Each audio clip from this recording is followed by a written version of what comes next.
नमस्कार दोस्तों, स्वागत है आपका स्टडी फॉर सिविल सर्विसेज में। वीडियो को पूरा देखिए। कोई भी आपका फीडबैक है, कोई सजेशन है, तुरंत वीडियो में कमेंट करके जरूर बताइए। अच्छा लगे तो वीडियो लाइक जरूर कर लीजिए और ऐसे वीडियो लगातार फ्री में पाने के लिए चैनल को तुरंत सब्सक्राइब कर लीजिए और बेल आइकन को जरूर टैप कर लीजिए ताकि आगे भी सारे वीडियो आपको मिलते रहे। यूट्यूब में फॉलो करते हैं तो प्लीज ये वाला फ्री टेलीग्राम चैनल जरूर ज्वाइन कर लीजिएगा। सारे नोटिफिकेशन, सारे अपडेट यहीं पे आते हैं, ध्यान रखिएगा। स्टडी फॉर सिविल सर्विसेज का कोई भी पेड ग्रुप अगर आपको ज्वाइन करना है तो सिर्फ 856480530969706008907523864455 यही नंबर है हमारे, सिर्फ जहां पे कॉल या व्हाट्सएप कर सकते हैं।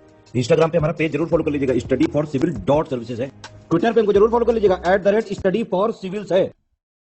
नमस्कार दोस्तों, एक बार फिर से आपका बहुत बहुत स्वागत है स्टडी फॉर सिविल सर्विसेज में। और मैं एसके त्रिपाठी आज आप सभी के साथ जो हमारी daily current affairs news analysis की सीरीज है उसको यहाँ पर बाइलिंगुअल मैनर में कंटिन्यू करूंगा, कवर करूंगा। और जैसा कि आप लोग स्क्रीन में देख पा रहे होंगे कि ये जो आर्टिकल्स है गवर्नमेंट की जितनी भी लीडिंग वेबसाइट्स हैं और जो लीडिंग न्यूज़पेपर्स है वहां से कलेक्ट किए जाते हैं, फिर आप लोगों को यहाँ पर उपलब्ध कराए जाते हैं, जो आप लोगों के लिए स्पेशली फॉर यूपीएससी, सीएससी, उसके साथ ही जो स्टेट पीसीएस के एग्जामिनेशंस हैं उनके लिए प्रीलिम्स और मेंस दोनों ही पर्सपेक्टिव में बहुत ही ज्यादा बेनिफिशियल साबित होगी ये सीरीज। तो आप लोग इस सीरीज को सतत रूप से देखें और इसका महत्तम लाभ भी अर्जित करें। साथ ही दोस्तों, अगर आपने इस वीडियो में 10,000 लाइक्स का टारगेट कंप्लीट किया तो आप लोगों को इसकी जो पीडीएफ है फ्री ऑफ कॉस्ट हमारे टेलीग्राम के चैनल पर उपलब्ध कराई जाएगी। तो आप लोग हमारा जो ये चैनल है टेलीग्राम का उसको जरूर ज्वाइन कर ले, साथ ही हमारा इंस्टा का पेज भी फॉलो कर ले। तो आइए आगे की ओर चलेंगे और देखेंगे किन टॉपिक्स को देखने जा रहे हैं हम लोग आज। तो सबसे पहले अटल बिहारी वाजपेयी जी की बात करेंगे। यहां पर पुण्यतिथि में उनको ट्रिब्यूट दिया है हमारे प्रधानमंत्री जी ने, तो उस संदर्भ में ये यहां पर आर्टिकल रखा गया है, इनके बारे में देखेंगे। जीएस पेपर 1 में रख सकते हैं आप, इंपॉर्टेंट पर्सनालिटीज के अंतर्गत। ठीक है, इसके बाद जो दूसरा यहां पर टॉपिक है, बिल्कुल छोटा सा टॉपिक है, global employment trends for youth 2022। तो देखिए, कोविड के बाद पहले भी हमारे यहाँ अनएम्प्लॉयमेंट की जो दर है वो लगातार बढ़ रही थी, तो वही रोजगार और बेरोजगारी के जो आंकड़े हैं उन पर किस तरीके से ऋणात्मक प्रभाव पड़ा है और क्या उसमें अभी प्रभाव पड़ रहा है, किस तरीके से बेरोजगारी की दर बढ़ रही है, उस संदर्भ में ये आपका टॉपिक है। थर्ड पेपर में आप इसको रख सकते हैं। इसके बाद जो नेक्स्ट यहाँ पर आर्टिकल है, पेनिनसुलर रॉक अगामा की बात करेंगे हम। अगम जो लिखा हुआ है यहाँ पर, अगम, ठीक है ना। ये बिल्कुल सिंपल सा टॉपिक है इकोलॉजी के पर्सपेक्टिव में कि किस तरीके से कोई फ्लोरा फौना, कोई भी प्रजाति जो है वो एनवायरमेंट में पॉजिटिव इंपैक्ट डालती है ना। उस संदर्भ में ये आर्टिकल जीएस पेपर 1 में रख सकते हैं आप इसको। थर्ड में भी, एनवायरमेंट में भी आपका ओवरलैपिंग है, ठीक है ना। और ऑप्शनल वालों के लिए, ये जिनका ज्योग्राफी ऑप्शनल है उनके लिए इंपॉर्टेंट टॉपिक है, बिल्कुल छोटा सा ये भी टॉपिक है। इसके बाद जो नेक्स्ट टॉपिक है, United Nations security council counter terrorism committee. तो यहां पर चाइना का मुद्दा भारत ने फिर से उठाया है। आप देखेंगे कि किसी भी आतंकवादी की बात आती है वहां पर तो चाइना वहां पर वीटो वगैरह कर देता है, कई बार उसने किया है। तो इस तरीके से उसके जो रोल को वहां पर नेगेटिव जो है भारत ने बताया है और उस संदर्भ में ये आपका आर्टिकल है। थर्ड पेपर में आप इसको रख सकते हैं। इसके बाद जो आईएमडी, जापान, यूएनडीपी है ना, इन्होंने ज्वाइन किया है क्या, जो आपका क्लाइमेट एक्शन प्लान है एक तरीके का 10 स्टेट्स और यूटीज में, ठीक है। जो जलवायु कार्यवाही हम लोग कर रहे हैं, ला रहे हैं, जिसको इंप्लीमेंट कर रहे हैं, उसको और किस तरीके से त्वरित माध्यम से लागू किया जाए, उस संदर्भ में ये आपका आर्टिकल है, उस संदर्भ में ये आपका कोलैबोरेशन है। तो इसको हम थर्ड पेपर में रख सकते हैं।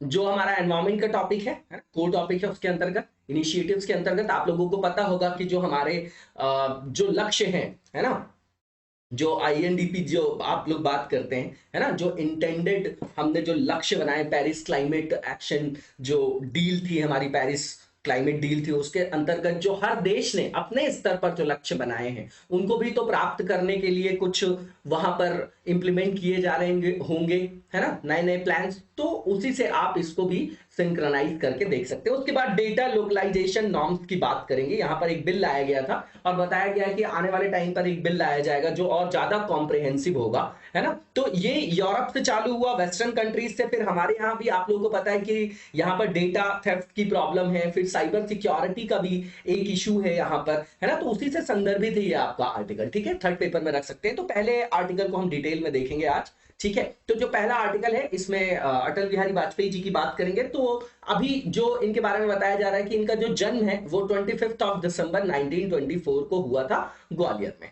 ठीक है ना। पुण्यतिथि है 15 अगस्त, आप लोगों को पता होगा। इसके बाद इन्होंने अपना पॉलिटिकल जो कैरियर स्टार्ट किया, ठीक है, वो एक फ्रीडम फाइटर के रूप में स्टार्ट किया, ठीक है। और इनका जो आपका शुभारंभ हुआ राजनीतिक जीवन का एक तरीके से। तो ये भारत छोड़ो आंदोलन में इन्होंने भाग लिया था 1942 में, ठीक है। इसके बाद इन्होंने वॉलेंटियर के रूप में ज्वाइन किया किसको, आरएसएस को। 1947 में इन्होंने जर्नलिस्ट का भी काम किया कई सारे न्यूज़पेपर्स के लिए, जैसे कि आप उनमें देखेंगे तो दीनदयाल उपाध्याय जी का जो आपका क्या था, राष्ट्र धर्म, एक हिंदी मासिक। उसके बाद पांचजन्य है आपका, ये एक तरीके से वीकली था आपका, हिंदी साप्ताहिक। इसके बाद दैनिक स्वदेश और वीर अर्जुन जैसे जो भी आपके समाचार पत्र थे उनके लिए इन्होंने पत्रकार के रूप में कार्य करना स्टार्ट किया। इसके बाद ये श्यामा प्रसाद मुखर्जी जी से प्रभावित हुए, है ना, और इन्होंने ज्वाइन किया 1951 में भारतीय जनसंघ, है ना। बीजेपी की बात जो होगी वो बाद में होगी 80 के दशक से, है ना, 1980s के बाद होगी, ठीक है। लेकिन उसके पहले आप नहीं देखेंगे, उसके पहले जनसंघ ही था, ठीक है। इसके बाद आप देखेंगे कि इन्होंने जो अपना चुनावी करियर स्टार्ट किया, इन्होंने जो पहली बार चुनाव लड़ा तो 1957 में लोकसभा के लिए 3 सीट से ये लड़े, और जो यूपी की बलरामपुर कॉन्स्टिट्यूएंसी है वहां से इनको इलेक्ट भी किया गया, ठीक है। 5 दशकों से भी अधिक समय तक ये सांसद के रूप में रहे, है ना, संसद के सदस्य रहे, और 10 बार, है ना, 10 बार आप देखेंगे तो लोकसभा के लिए और 2 बार जो है राज्यसभा के लिए ये आपके चुने गए थे। अब एज अ पीएम जो इनका मतलब टेन्योर रहा उसके बारे में यहां पर बताया गया है कि इन्होंने 3 बार प्रधानमंत्री के रूप में जो है कार्यभार संभाला, भारत के प्रधानमंत्री के रूप में। पहली बार इनकी सरकार 13 दिन चली, दूसरी बार 13 महीने चली। पहली बार 1996 में 13 दिन के लिए इनकी सरकार चली, उसके बाद 98 से 99 के बीच में जो है आपका 13 मंथ के लिए। फाइनली आप देखेंगे तो 1999 से 2004 के बीच में इन्होंने जो है सफलतापूर्वक अपनी सरकार को 5 साल तक चलाया, और ये अकेले ऐसी पहली सरकार के मुखिया थे, फर्स्ट नॉन कांग्रेस ऐसे इंडियन प्राइम मिनिस्टर थे जिन्होंने पूरा 5 ईयर का टर्म जो है वो सर्व किया एज अ पीएम, ठीक है। अब उसके बाद आप देखेंगे कि 11 मई 1998 बहुत ही महत्वपूर्ण घटना, जिसको आप पोखरण जो है आपका टेस्ट के रूप में भी जानते हैं, है ना, न्यूक्लियर टेस्ट के रूप में भी जानते हैं पहला, ठीक है। तो इसके बारे में पूरे विश्व को जानकारी नहीं थी, है ना, सीक्रेट रूप से इसको जो है हमने क्या किया था, इसकी टेस्टिंग की थी, और इसके कारण हमारे ऊपर बहुत सारे बैन भी लगाए थे, यूएस ने भी लगाए थे, है ना। फिर भी जो है हमने इसको टेस्ट किया और उसके द्वारा हमने अपने क्षमता निर्माण का प्रदर्शन किया वहां पर, है ना, कि हमारी साइंटिफिक डोमेन में क्या कैपेसिटी है ना। उसके अलावा यहाँ पर हमारे प्रधानमंत्री जी के जो आपका एक बोल्ड लीडरशिप है उसका भी ये अपने आप में एक एग्जांपल था। अवार्ड और पुरस्कारों की बात करें तो इनको 1992 में पद्म विभूषण मिला था इनके योगदान के लिए राजनीति में। उसके बाद 1994 में इनको बेस्ट पार्लियामेंटेरियन के रूप में भी रिकॉग्नाइज किया गया। 2015 में इनको हाईएस्ट सिविलियन अवार्ड मिला, भारत रत्न। और इनका जो आपका मेमोरियल है सदैव, है ना, सदैव अटल जो है अटल बिहारी वाजपेयी जी का स्मारक भी है, याद रखिएगा। इसके बाद जो नेक्स्ट हमारा आर्टिकल है global employment trends for youth 2022, तो ये आईएलओ की रिपोर्ट है। इन्होंने बोला है कि जो अनएम्प्लॉयमेंट है वो डिक्लाइन हुआ है इंडिया में, ठीक है ना, मतलब ये समझिएगा बेरोजगारी दर में गिरावट आई, ये आईएलओ का कहना है, ठीक है। अब यहां पर समझिएगा कि रेशो देखेंगे तो अभी भी हमारे यहाँ बेरोजगारी के जो आंकड़े हैं वो बहुत चौंकाने वाले हैं। बहुत सारे जो हमारे वर्किंग लोग हैं जो वर्किंग एज ग्रुप में आते हैं 15 to 59, उनको जो है बहुत ही जो है आपके एक तरीके से भीषण बेरोजगारी का सामना करना पड़ रहा है, चाहे रिपोर्ट में कुछ भी हो, है ना, प्रॉब्लम है, ठीक। अब यहाँ डिमांड सप्लाई का पूरा जो साइकिल है वो डिस्टर्ब है। अब यहाँ पर आप देखिए कि ये जो हाईलाइट किए गए हैं कुछ यहाँ पर पॉइंट्स इस रिपोर्ट के अंतर्गत वो बताया जा रहा है कोविड-19 पैंडेमिक का क्या प्रभाव हुआ। तो सीधी बात है कि इसके कारण जो बेरोजगारी की दर थी वो आपकी बढ़ी होगी, सीधी बात है। और जितने भी आपके श्रम बाजार हैं उनको कई तरीके की चुनौतियों का सामना करना पड़ा, है ना। और ये बता रहे हैं कि 15 से 24 वर्ष के आयु वर्ग के जो लोग हैं उनको यहाँ पर ज्यादा सामना करना पड़ा चुनौतियों का, ठीक है। अब यहाँ पर 2020 की शुरुआत से ये बोला जा रहा है कि जो वयस्कों की तुलना में, है ना, रोजगार हानि का जो प्रतिशत है युवाओं के मामले में वो काफी अधिक रहा। नॉर्मल सा पॉइंट है, आप ये याद रखिए कोविड-19 के कारण बेरोजगारी की दर बढ़ी होगी, नॉर्मल सा पॉइंट है ये आपका। इसके बाद जेंडर गैप की बात करें तो जो यंग वुमेन्स है उनकी स्थिति और भी ज्यादा खराब है यंग मेन के कंपैरिजन में, है ना, रिलेटिव कंसेप्ट यहाँ पर बता रहे हैं, ठीक है ना, कंपेयर करके बता रहे हैं, बिल्कुल ठीक बात है उनका। और भी वैसे भी हमारे यहाँ अगर आप देखेंगे तो जो लेबर फोर्स पार्टिसिपेशन है उसमें आप देखेंगे कि वुमेन्स का जो पार्टिसिपेशन है ऑलरेडी कम है। अब अगर हमारे यहाँ बेरोजगारी की दर बढ़ती तो उनके ऊपर और भी ज्यादा प्रभाव ऋणात्मक रूप से पड़ा होगा। इसके बाद रीजनल डिफरेंस की बात करेंगे यहाँ पर, तो यहाँ पर जो लो और मिडिल इनकम कंट्रीज हैं एक साइड में, और दूसरे साइड जो हाई इनकम कंट्रीज हैं, इनके बीच में तो पहले से ही बहुत ज्यादा अंतर है, विषमता है, ठीक है। और इनके बीच में और भी ज्यादा क्या हुआ है, बेरोजगारी के जो आंकड़े हैं उसके कारण और भी ज्यादा जो है विषमता देखी गई है यहाँ पर, ठीक है। और जो बोल रहे हैं कि यहाँ पर सुधार होगा, है ना, सुधार होगा, तो ये बात की बातें हैं। इसके बाद आप देखेंगे कि जो हाई इनकम कंट्रीज हैं, ठीक है ना, जो उच्च आय वाले देश है, वहां पर युवा बेरोजगारी की जो दर है 2022 के अंत तक बोला जा रहा है कि जो स्तर 2019 का था वहां पर रहने का अनुमान है। इसके बाद ये बताया जा रहा है कि जो अन्य जो आपके देशों के समूह हैं वहां पर जो युवा बेरोजगारी की दर है ना, उनका जो वहां पर दर रहने का अनुमान है जो कोविड-19 के पूर्व था, है ना, उससे 1% अधिक रहने का अनुमान है। ये अनुमान है, एस्टिमेशन है। अब इसके बाद ग्रीन एंड ब्लू फ्यूचर की बात कर रहे हैं तो सीधी बात है कि जो भी इकोनॉमीज में ग्रीन और ब्लू इकोनॉमीज को प्रायोरिटी दी जा रही है। ग्रीन का मतलब क्या, सस्टेनेबल डेवलपमेंट, एनवायरमेंट के एंगल से बात करें। ब्लू का मतलब क्या, मतलब ओशियन इकोनॉमी की बात करें, ओशियन रिसोर्सेज से रिलेटेड सस्टेनेबल जो आपका क्या होगा, डोमेन होगा। तो उस संदर्भ में जो भी देश वहां पर क्या कर रहे हैं, प्राथमिकता दे रहे हैं इस क्षेत्र को, तो ये बोला जा रहा है कि आने वाले टाइम पर इससे जो है धनात्मक प्रभाव पड़ेगा, पॉजिटिव इंपैक्ट पड़ेगा। इसके बाद ब्रॉडबैंड कवरेज और हेल्थ केयर सेक्टर की बात की जा रही है तो बोला जा रहा है कि 2030 तक जो है अगर यूनिवर्सल कवरेज हो जाता है ब्रॉडबैंड का तो उससे भी जो सकल रोजगार की दर है उसमें वृद्धि होने की संभावना है, ठीक है। भारत के संदर्भ में यहाँ पर जो निष्कर्ष बताया जा रहा है तो ये बोला जा रहा है कि इस रिपोर्ट के अनुसार 2020 के सापेक्ष 2020 के कंपैरिजन में 2021 में बोला जा रहा है कि जो फर्स्ट 9 मंथ्स निकले हैं उसमें जो युवा रोजगार की जो भागीदारी का रेशो है, दर है, उसमें 0.9% की गिरावट आई है, जबकि इसी अवधि में वयस्कों के मामले में 2% की वृद्धि जो है हासिल की गई। ये नॉर्मल सा पॉइंट है, याद करने की बिल्कुल आवश्यकता नहीं है। अब इंपैक्ट क्या पड़ा है स्कूल क्लोजर का, आप लोगों को पता होगा कि पैंडेमिक में स्कूल वगैरह बंद रही है। अब ये सिर्फ लिखने की कला, आप सीधा समझिए कि बहुत लंबे टाइम तक अगर स्कूल बंद रहा 18 मंथ तक, एक रिदम बिगड़ गई। अगर हम ही पढ़ाई कर रहे हैं और अगर हमने 20-25 दिन हम अपने लीक से हट जाते हैं तो वापस से हमको जो है अपनी पढ़ाई स्टार्ट करने में, रूटीन बनाने में प्रॉब्लम होती है, ठीक है। उसी तरीके से यहाँ पर है, अब जो बच्चे हैं जो स्कूल नहीं गए तो उनकी जो एक पढ़ने की आदत थी, जो हैबिट थी, उस पर ऋणात्मक प्रभाव पड़ा होगा। तो यहाँ पर यही बोला जा रहा है कि 18 मंथ तक स्कूल बंद रहे, उससे 24 करोड़ जो आपके स्कूल जाने वाले बच्चे थे उन पर ऋणात्मक प्रभाव पड़ा, ठीक है। अब आप देखेंगे कि जो ऑनलाइन एजुकेशन का वहां पर एक फंडा अपनाया गया है ना, एक सिस्टम जो अपनाया गया, तो उसके लिए हमारे यहाँ जो बच्चों के पास रिसोर्सेज होने चाहिए वो उपलब्ध नहीं थे। यहां पर आप देखेंगे कि 8% चिल्ड्रन जो रूरल एरियाज में थे, ग्रामीण क्षेत्रों में, और 23% जो आपके बच्चे थे अर्बन एरियाज में, उन्हीं के पास केवल पर्याप्त साधन थे, किस लिए, ऑनलाइन एजुकेशन को अवेल करने के लिए। इसके बाद आप देखेंगे कि यहां पर अनइक्वल एक्सेस भी है ऑनलाइन रिसोर्सेज में। वो सीधी बात है कि जो बच्चे हैं उनकी समाज आर्थिक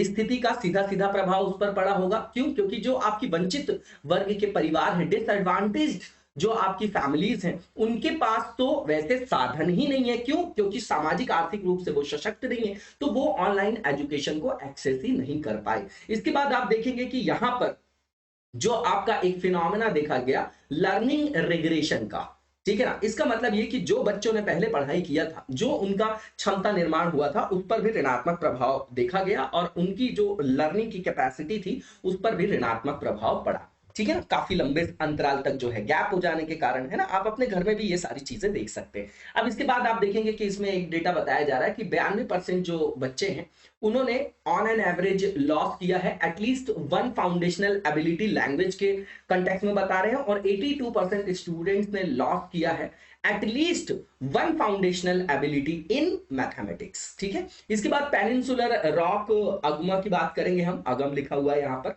ठीक है। तो ये अगम नामक जो प्रायद्वीपीय चट्टान है है ना, इसके जो आपके अध्ययन से जो आपके शहरीकरण किस तरीके से हो रहा है, किस तरीके से पारिस्थितिकी तंत्र पर ऋणात्मक प्रभाव पड़ रहा है ना, उसके संदर्भ में जो है आंकड़े, है ना, उसके संदर्भ में निष्कर्ष निकाला जा सकता है। इस कंटेक्स्ट में न्यूज है, ये हमको याद करने की आवश्यकता नहीं है।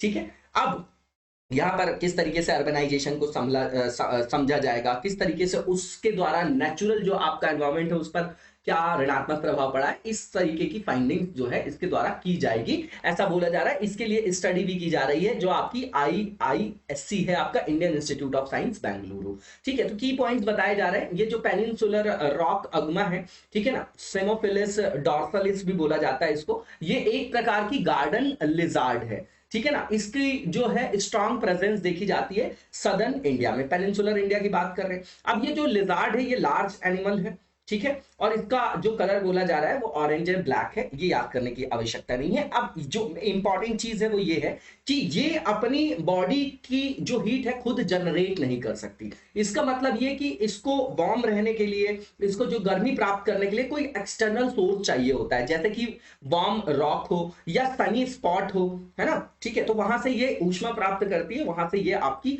बॉडी के लिए हीट गेन करती है, ठीक है ना, प्राप्त करती है। अब ये वहां की इकोलॉजी के लिए डिफरेंट एस्पेक्ट से बहुत ज्यादा इंपॉर्टेंट है। कई सारी जो आपकी स्पीसीज होती हैं वो इंपॉर्टेंट होती हैं आपकी, है ना, इंडिकेटर स्पीसीज वगैरह आप लोगों ने सुना होगा। ठीक है, तो ये जो है क्या इंडिकेट करेगी, जहां पर भी ये रहते हैं, इसका मतलब ये कि कहीं ना कहीं से उनको अपनी बॉडी के हीट के लिए, वार्मिंग के लिए सोर्स मिल रहा है।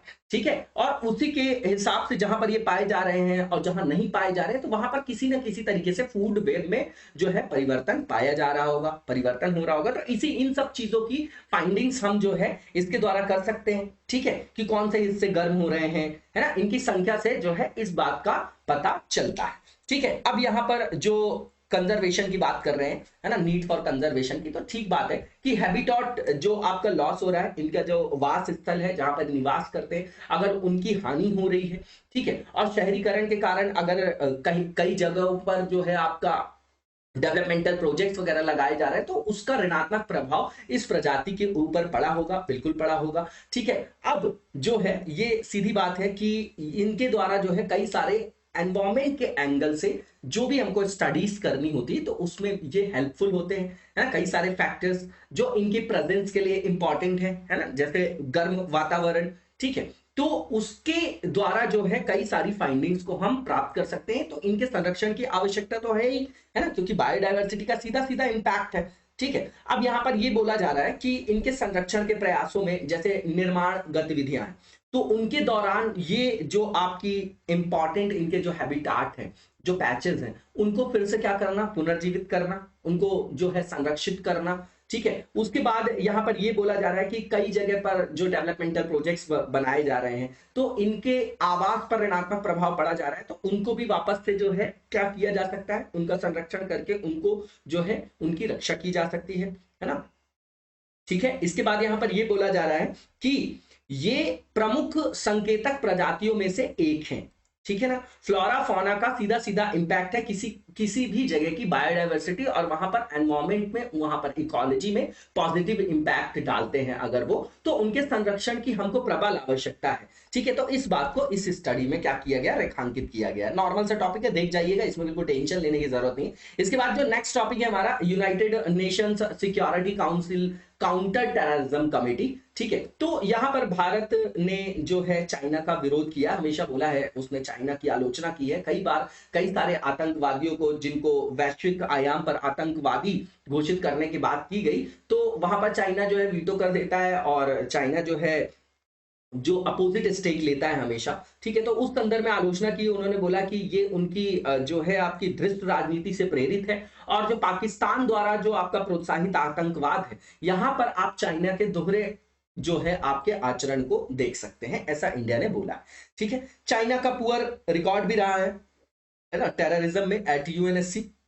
चाइना ने, आप हमेशा देखेंगे ये दो एग्जाम्पल बताए जा रहे हैं, जैसे हाफिज सईद है, जकी उर रहमान लखवी है ना, तो इनको जो है पुराने टाइम में आप देखेंगे तो लगातार जैसे इनको आतंकी घोषित करने की बात की गई अगर, तो यहां पर जो है चाइना ने इसका अपोज किया। इसी तरीके से आप देखेंगे कि मसूद अजहर को भी जब इस तरीके से इस लिस्ट के अंतर्गत लाए जाने की बात की जाने लगी, तो वहां पर भी चाइना ने जो है ब्लॉकेड बनाया एक तरीके से, 2008-10 की बात कर रहे हैं, है ना। फिर उसके बाद 16-19 भी आप देख रहे हैं, 16 से 19 का जो दौर था, है ना, ठीक है। तो इसके बाद जब पुलवामा अटैक हुआ तो उसके बाद वो सूची में शामिल करने की बात में जो है बोले कि ठीक है आप कर लीजिएगा, लेकिन हमेशा इन्होंने वहां पर रोड़ा लगाया, अवरुद्ध किया है इन चीजों को, ठीक है। इसके बाद आप देखेंगे कि चाइना ने जो है आपका सईद का जो आपका ब्रदर इन लॉ है अब्दुल मक्की, उसके बारे में भी ऐसा ही निर्णय लिया था। तो ये एग्जाम्पल है, ठीक है, कि यहां चाइना ने जो है इस तरीके का स्टेक लिया, जिसके कारण हम जो भारत है इसकी आलोचना कर रहा है। अब यूनाइटेड नेशन सिक्योरिटी काउंसिल जो आपकी काउंसिल काउंटर टेररिज्म कमेटी है,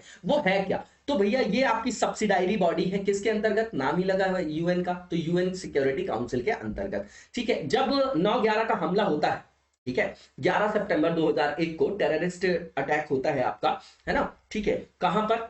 यूएस में, ठीक। तो उसी के संदर्भ में आप देखेंगे कि यूनाइटेड नेशन जो आपकी सिक्योरिटी काउंसिल है उसने अडॉप्ट किया था एक रिजोल्यूशन, और ये रिजोल्यूशन याद रखिएगा 1373, ठीक है। इसके अंतर्गत सभी जो आपके राज्य स्टेट्स, मतलब देश की बात कर रहे हैं, है ना, देश को जो है जब हम पॉलिटिकल साइंस से बात करते हैं तो स्टेट ही बोलते हैं, ठीक है। तो उनको जो है क्या करना कि उनको जो भी आतंकवादी गतिविधियां हैं, है ना, उसके अंतर्गत सभी देश जो है आगे बढ़ चढ़कर हिस्सा ले, आतंकवाद को रोकने के लिए, आतंकवादी गतिविधियों को रोकने के लिए, ठीक है। और उनकी सहायता करने वाले देशों को दंड देने का प्रावधान किया गया, ठीक है। और वहां पर उनकी जो फाइनेंसिंग वगैरह की जाती है, टेरर फाइनेंसिंग, उसको कैसे रोका जाए, है ना, इस तरीके के ग्रुप्स जो इस तरीके की योजना बना रहे हैं उसके बारे में जानकारी एक दूसरे से साझा करें, है ना। तो इस तरीके से इन सारी डोमेन में कुल मिला के आतंकवाद और आतंकवादी गतिविधियों को रोकने के लिए जो है इस तरीके का संकल्प लिया गया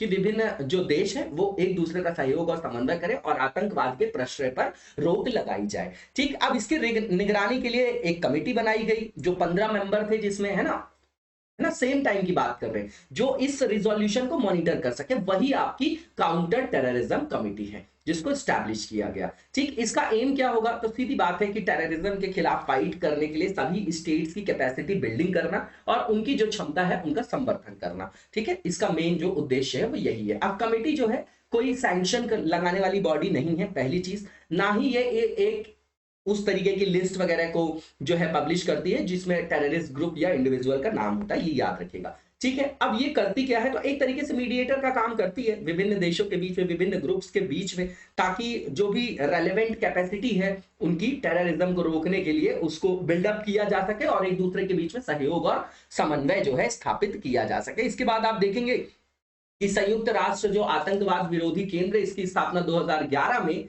किया गया, है ना। ये भी जो क्या करती है, ये भी कि जो संयुक्त राष्ट्र वैश्विक आतंकवाद रोधी रणनीति है आपकी, है ना, रणनीति जो स्ट्रैटेजी है उसको इंप्लीमेंट करने में सदस्य देशों के क्षमता निर्माण में सहायता प्रदान करती है, उसी के उद्देश्य से इसकी भी स्थापना की गई, ठीक है। नॉर्मल सा टॉपिक है, इंपॉर्टेंट है, आप इसको रख सकते हैं अपने पास। इसके बाद जो नेक्स्ट टॉपिक है हमारा, यहाँ पर आईएमडी जापान और यूएनडीपी ने ज्वाइन किया है क्लाइमेट एक्शन प्लान को, है ना, तो 10 स्टेट्स और यूटी में जो आपका इंप्लीमेंट किया जा रहा है, ठीक है। तो यहां पर आईएमडी जो है इंडिया मेट्रोलॉजिकल डिपार्टमेंट है, गवर्नमेंट ऑफ जापान और जो आपका यूएनडीपी है, इन्होंने अनाउंस किया है कि जो क्लाइमेट एक्शन है ना, जो इनिशिएटिव्स हमने लिए हैं उनको और एक्सेलरेट करने के लिए 10 स्टेट्स और यूटीज में अक्रॉस द कंट्री उनको जो है अब और त्वरित माध्यम से वहां पर इंप्लीमेंट करने के लिए ये आपके इस तरीके का कोलैबोरेशन किया गया है। अब यहां पर जो आपका बताया जा रहा है कुछ महत्वपूर्ण पॉइंट, कई बार ये रिपीटिशन भी होता है और इंपॉर्टेंट भी है। जो कोप 26 आपका समिट हुआ था ग्लासगो में नवंबर 2021 में,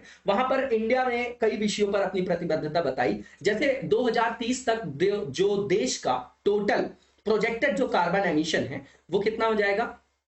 1 बिलियन टन बाय 2030, ठीक है। अब इसकी कटौती करना है ना, ये जो है हमने टारगेट सेट किया, पहले भी हमने टारगेट सेट किया था, अब हमने कई सारे टारगेट्स अचीव कर लिए, तो और ज्यादा जो है आगे की ओर हम वहां पर मूव कर रहे हैं। तो यहां पर कंट्री का जो टोटल कार्बन एमिशन है ना, उसमें हमको जो कमी लाना है वो कितना लाना है? 2030 तक बोला गया यहां पर प्रतिबद्धता 1 बिलियन टन।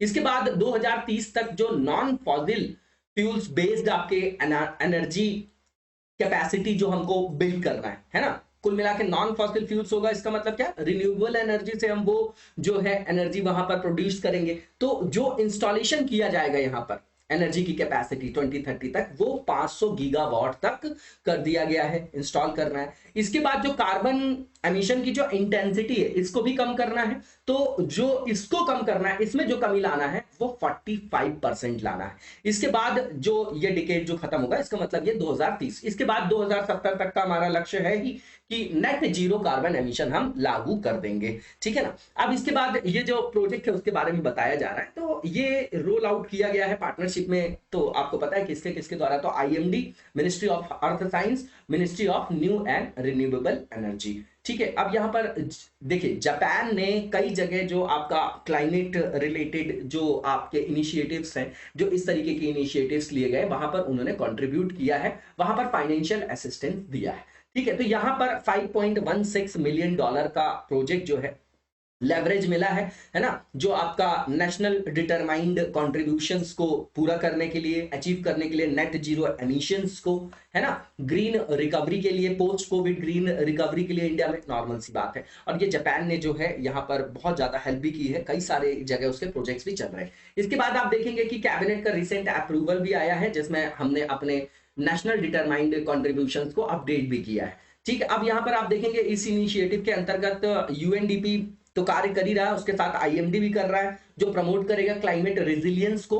और यहाँ पर एमएनआरई भी यहाँ पर क्या है, प्रेजेंट है यहाँ पर, है ना, मिनिस्ट्री ऑफ जो आपका रिन्यूएबल एनर्जी रिसोर्स से रिलेटेड है, उसकी बात कर रहे हैं। अब यहाँ पर जो बात की जा रही है, तो ये जो मिटिगेशन किया जाएगा वो किन आधारों पर किया जाएगा, है ना, तो उसको वर्गीकृत किया गया। पहली बात, ये क्लीन एनर्जी इंफ्रास्ट्रक्चर और लो एमिशन टेक्नोलॉजी तो करना ही होगा, है ना, ठीक है। इसके अंतर्गत जैसे परिवहन है, स्वास्थ्य है ना, एमएसएमई है, आपका एग्रीकल्चर है, और भी जो आपके इंफ्रास्ट्रक्चर से रिलेटेड प्रोजेक्ट्स है। तो यहाँ पर जो आपके जिससे कार्बन एमिशन कम हो, ऐसी टेक्नोलॉजी का यूज करेंगे, है ना, ठीक है। उसके अंतर्गत आप देख रहे हैं कि कई जगह जो है आपके इलेक्ट्रिक व्हीकल के चार्जिंग स्टेशन लगाना है ना, कई जगह सोलर कोल्ड स्टोरेज सिस्टम को स्थापित करना है। तो ये सब इनिशिएटिव्स लिए जा रहे हैं। इसके बाद रिजिलिएंट आपका क्लाइमेट प्लानिंग की भी बात की जा रही है। तो इसके अंतर्गत ये है कि जो आपके 30 ग्राम पंचायत है, तो वहां पर क्लाइमेट इंफॉर्मेशन फ्लो सिस्टम को वहां पर लगाया जाएगा। तो वहां पर जलवायु समस्याओं से रिलेटेड जब आपके पास जानकारी होगी तो आप उसका समाधान कर पाएंगे,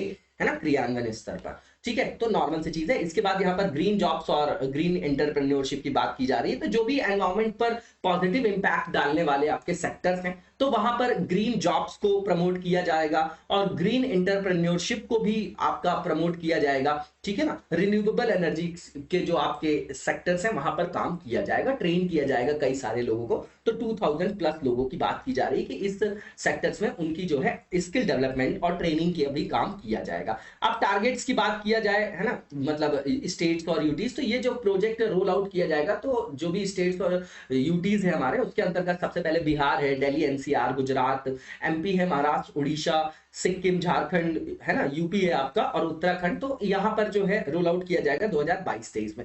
जापान का रोल बताया जा रहा है, तो सीधी बात है, इन्होंने $5.16 मिलियन जो है क्लाइमेट ग्रांट दिया है यूएनडीपी इंडिया को, जो आपके प्रोजेक्ट को रन करने के लिए, है ना। और हमारा जो भी राष्ट्रीय स्तर पर जो हमने अपने लक्ष्य निर्धारित किए गए, तो उसके लिए जो आपका अपेक्षित एक्शन, जो अपेक्षित अनुक्रिया हमको वहां पर देना है, रिस्पॉन्ड करना है, उसके लिए हमारे लिए ये हेल्पफुल होगा।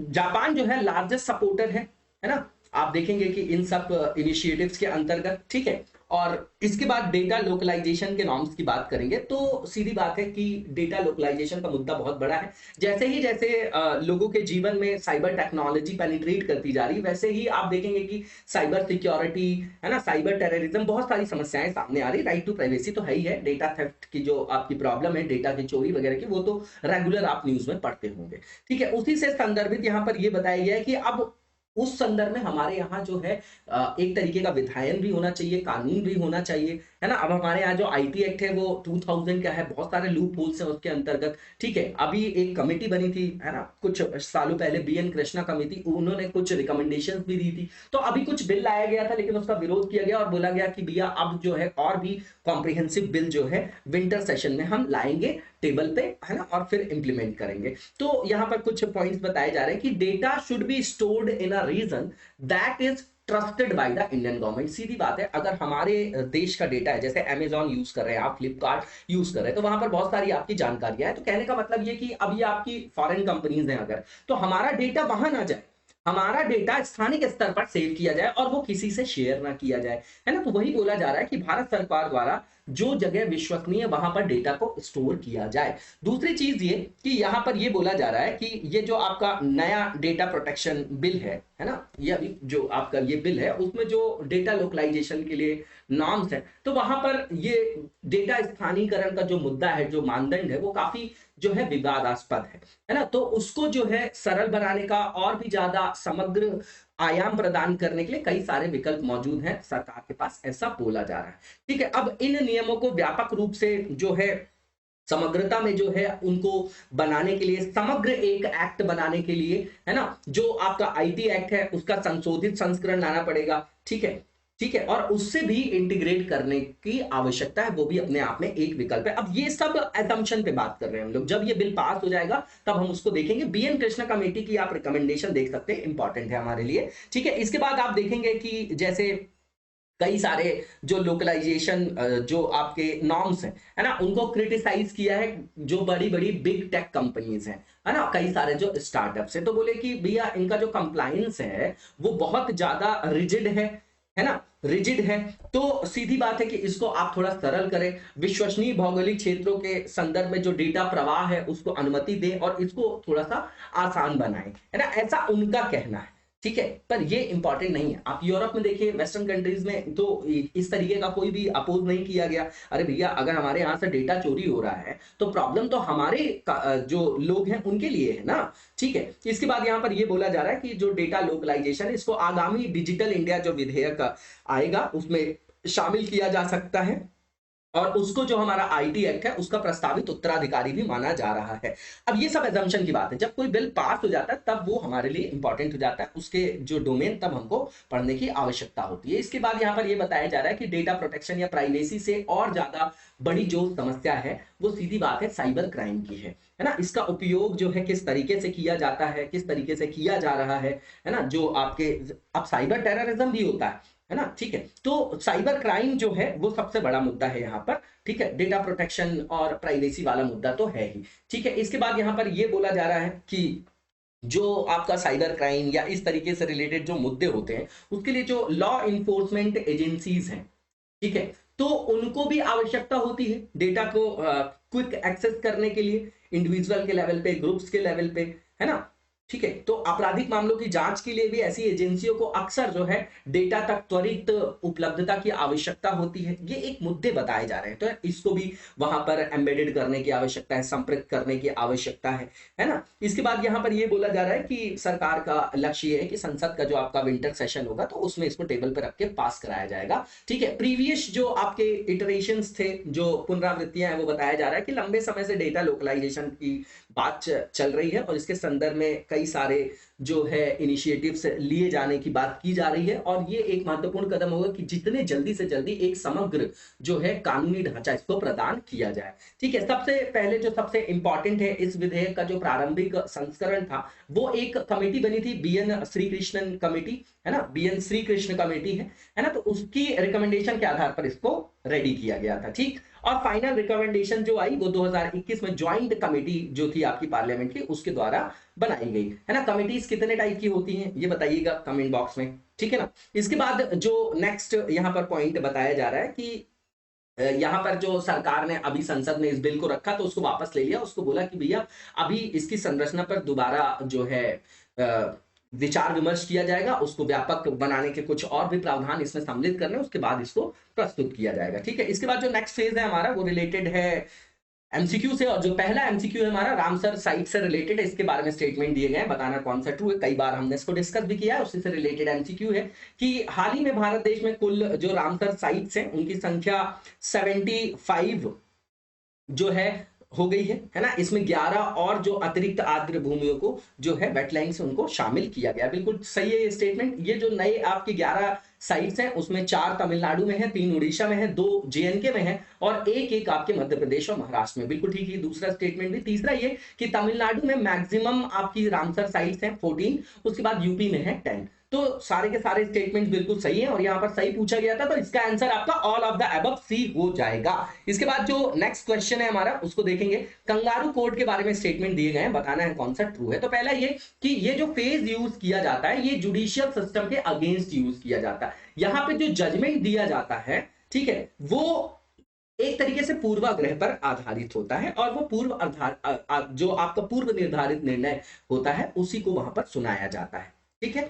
तो ये जो है आपका स्टेटमेंट बिल्कुल ठीक है। इसके बाद आप देखेंगे कि ये प्रोसीजर जो होता है एक तरीके से न्यायिक प्रक्रिया दिखाई जाती है कि भैया ये न्याय की प्रक्रिया, लेकिन होता अन्याय है। तो न्यायिक प्रक्रिया यहां पर केवल एक औपचारिकता बनकर रह जाती है, बिल्कुल ठीक है। दूसरा स्टेटमेंट, तीसरा ये कि कंगारू कोर्ट जो है आपका नोन है किसके लिए, वर्किंग अगेंस्ट द फेज, जो आपका फेज होता है ना, इनोसेंट अंटिल प्रूवन गिल्टी। तो इसके बारे में वो आप देखेंगे तो ये संदर्भ भी कॉन्ट्राडिक्टरी है, उसके अगेंस्ट में ये फेज, बिल्कुल ठीक है ये स्टेटमेंट। और जो लास्ट स्टेटमेंट है यहां पर कि यहां पर जो है कोई भी अगर जजमेंट दे दिया इस तरीके के कोर्ट में तो उसके बारे में कोई अपील नहीं की जा सकती कहीं भी, ठीक है। तो यहां पर चारों के चारों स्टेटमेंट बिल्कुल ठीक है और सही ही पूछा गया था, तो इसका आंसर आपका all of the above D हो जाएगा। इसी के साथ आज के वीडियो को यहीं पर विराम देंगे, नेक्स्ट वीडियो में कंटिन्यू करेंगे। तब तक लगातार जबरदस्त तरीके से पढ़ते रहिए और आगे बढ़ते रहिए। Thank you so much, best of luck.